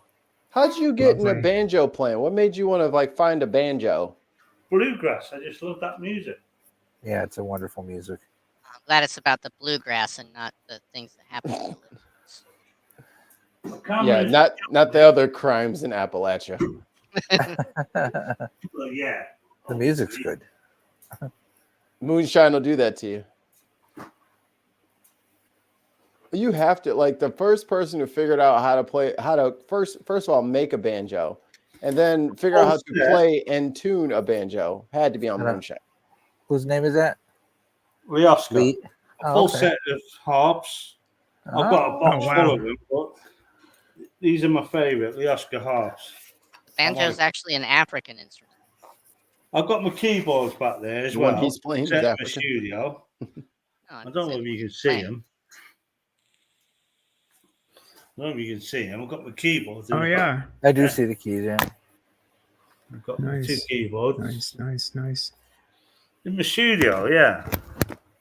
I should do more of it, but I'm in a wheelchair now, and I'm fucked. I would love to dance around the stage like I used to, but can't anymore. Oh, what's that popper guy with all the harmonicas? That's you're reminding me of with the case of harmonicas. The Oscar. Oh, I was thinking Popper from what the hell's the name of that band? Dave Matthews Band. No, but they were around that era. Fish. No. Darius Rucker. John Popper. Let me look it up. Blues Traveler. There it is. Ton's got it. Blues Traveler. Thank you. Oh, yeah, no, blues music is my favorite genre. Blues music is my favorite genre. My first major band was Rolling Stones, I guess, back in the 60s when I was born. Oh, this is this is an oldie but goldie, but maybe people have new answers. You get to use my time machine.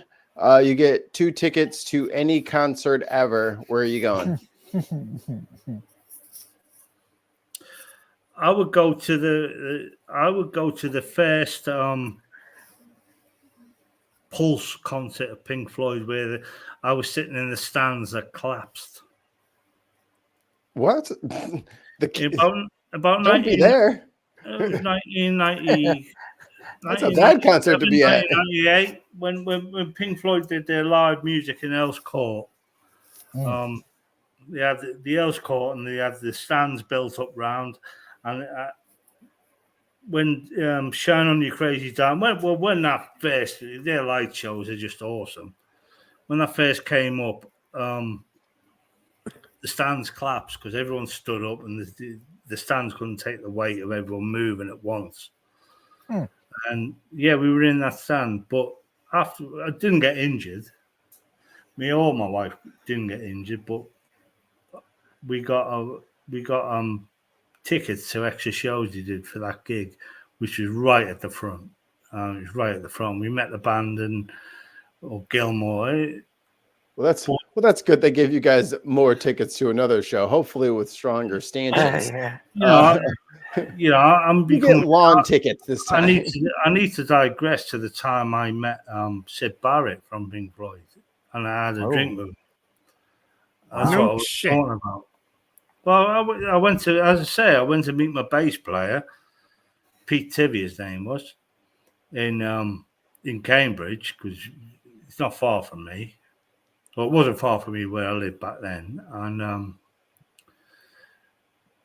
I was talking to a guy at the bar, and he said, "Oh, you're in a band?" I said, "Yeah, I'm just meeting my bass player. We're just going to go through some songs for a gig we got coming up." And he said, "Oh, I used to be in a band." I said, "Oh, did you? Yeah, whatever. As you do, and you have a drink." And when I sat down with my bass player when he turned up, he said, "You know who you've just been talking to? Sidney Barrett." I said, "What?" Sid Barrett, Pink Floyd. I couldn't believe it. He probably remembered that for equally as long because he was just like, "No, motherfucker, I had no idea." I can't believe I said I was so disinterested. Saying, I used to play in a band. I can't believe I was so disinterested about that. Yeah, it still hurts. That would have been a hell of a think about it. Yeah. Well, you got an organic experience, so that's probably better. But I was put in a position where I didn't want to get up and say, "Oh my God, I apologize. You are Sid Barrett. You are my God." Because that's not what humans do. We're all fucking idiots at the end of the day. Okay, we got. All right, Doc, we got to let somebody else go. You've been gone for a while. All right, Al, you go. Time machine, 2 tickets. Where are you going? All right. 2 tickets to see a show. Trying to think of one that I never got to see. I think of all the people that I've ever listened to that I've never seen, I'd love to see Willie Nelson play live. Shit, you could probably still do that, can't you? You I can. probably still could. Maybe I didn't treat you. He's touring right now. I think I would have loved to see him in the early 80s when I first started listening to him. So like I don't really want to travel in time, but if I could see somebody play live at like a time in their life, and part of it is because I saw him quite a few times on television. My father was a huge fan, but I remember seeing him play on Austin City Limits, and I still see some of the ones that so I guess there's a few of those where he was on Austin City Limits and he played music back in, I think it was late 70s, early 80s. I really don't know for sure. But I loved some of those shows. I loved watching them on TV, and I think I would have loved to be there at those live recordings. And I think it's really cool that I can watch them again. And it sort of reminds me of my childhood watching like sitting in the living room with my dad and watching those musical shows. That was pretty cool. You can go to Indio, California on April 27th or Seattle, Washington on July 27th, where he will be with Sheryl Crow. Sheryl Crow's pretty awesome. Sheryl Crow and Willie Nelson in Seattle in July. I just watched them. Maybe I know where I gotta go. Let's see how much these tickets are. I bet it's. I gotta send me on a run so they don't have to pay for the ticket to fly. It's actually not Glow that bad. Sessions are one of my favorite albums of all time. It's not that bad. It's like $70. That's not bad at all. That's amazing. It's doable. That's very doable. For a legend like that. Yeah. They got $500 seats too. Where's that at? Yeah. Damn. Oh yeah, that's close. Yeah. Oh, you're right outside the pit. Oh, you're right next to the that's like the little guardrail section. Wow. I mean, it's probably not gonna be like a fucking mosh pit at fucking Willie Nelson, but who knows, man? I think there might be some kind of a pit there. It might involve other smoke pits. Willie Nelson's ever had a mosh pit. Yeah, fucking open his bitch up in a circle. Down. Yeah. Fucking on the road again. Fucking opens his bitch up. Crowd surfing. Willie's crowd surfing. That is hard as I should have. Everyone in the mosh pit go mental. Yeah. I saw I think it was called like Riot Fest, Uproar or something. One of these fucking radio station tours they do with like old bands, and Sum 41 was playing, and Falling in Reverse, the guy crowd surfed in like the parking lot, like the small stage, from the stage, like damn near a city block all the way around the sound stage. He had a wireless one all the way around the sound stage, and then all the way back. I'm like, why? Like, why did you go all? He's like, I want you guys to take me here all the way around before the break happens. And they did it. I was like, he is gaining speed. Like, this is so coordinated. It's fucking luge. This fucking luge team they got over here for fucking stage men. To be honest, that's the subjectiveness of music, isn't it? Someone will hit someone in their face and they'll go, wow. And other people go, what the fuck? And this is where they get their following from. And they'll have this following of people that will just listen to, because they've been grabbed by them, like me and Pink Floyd and anyone Rolling Stones or Beatles or wherever, AC/DC, or any of them bands that people get into that no one else will, because, you were never hit by that. And this is where they get that ring of followers from. It's all about, it's a subjective. Well, it's very subjective, I think, music. I believe it's probably the most subjective genre on the planet Earth is music. What's the one style of music that you don't get at all that other people think is great? That you just don't get it at all? Weird Al Yankovic. Weird Al. Wow, you both said Weird Al. No, I think probably. I don't know. I get it all, really. I do. I love it all. The last gig I went to was a Hans Zimmer concert. Oh, he's awesome! Absolutely amazing. You trying to cry all night? I wouldn't go to that. I can't go to too much fine art stuff in public. I cry too much. Fucking evokes too much emotion. I'm like, this is powerful. Mikey, you can cry here. This is a safe space. No, it's not. Look at your fucking avatar. I'm not crying in front. Look at this dude. Hey, you're right. I just was trying to lure you into a false sense of security. Just cry. I need you to cry. No, you drink my tears in great strength. It tastes so good. I eat your weeping.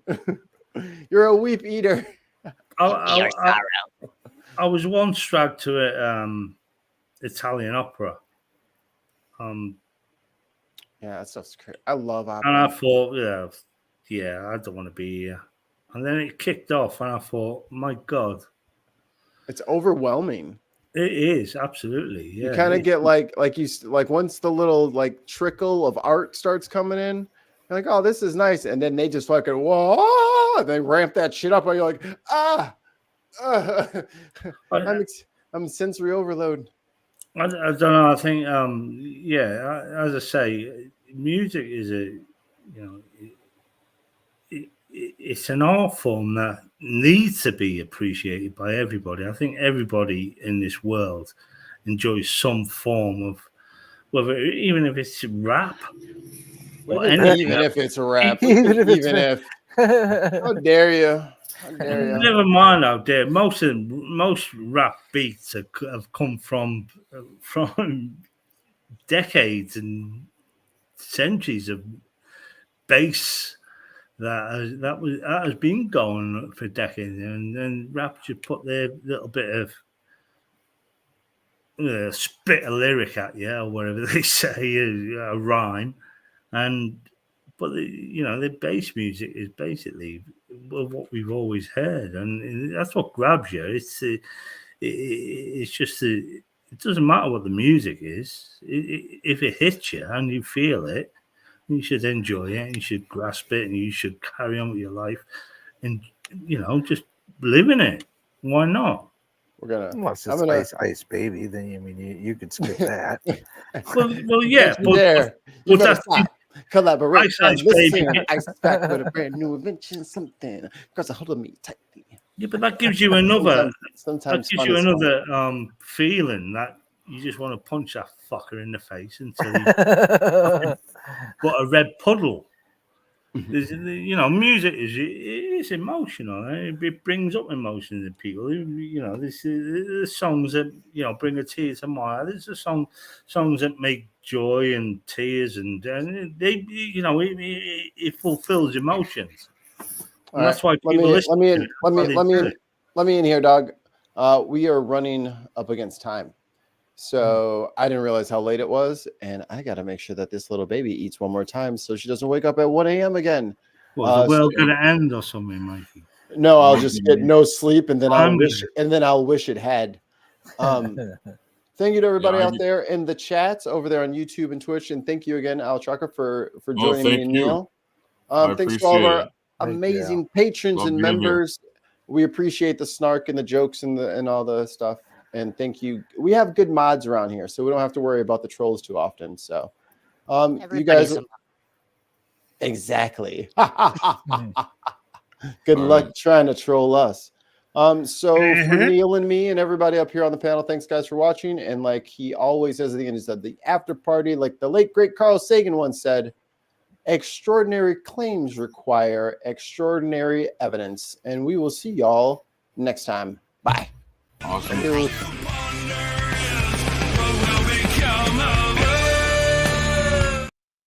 Oops.